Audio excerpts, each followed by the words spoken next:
Let us pray. Lord, bigyan niyo po ako palagi ng katahimikan. Katahimikan ng puso, isip at buong pagkatao. Sa pananahimik kong ito, hindi po ako malakas. Inaamin ko po sa inyo, Panginoon.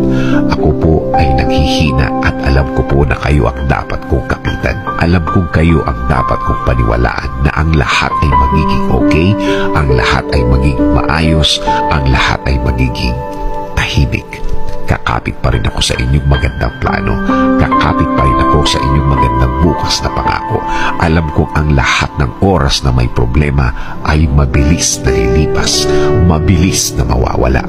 Alam ko din, Lord, na hindi ibig sabihin na wala akong nakikitang nangyayari ay walang nangyayari.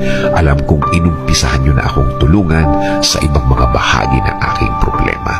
Alam kong magiging okay, Lord. Alam kong bubuti ang lahat. Alam kong makukuha ko ang plano niyo sa akin. I-guide niyo po ako at ituro mo sa akin, Lord, ang tama at tahimik na paraan. In Jesus' name we pray. Amen.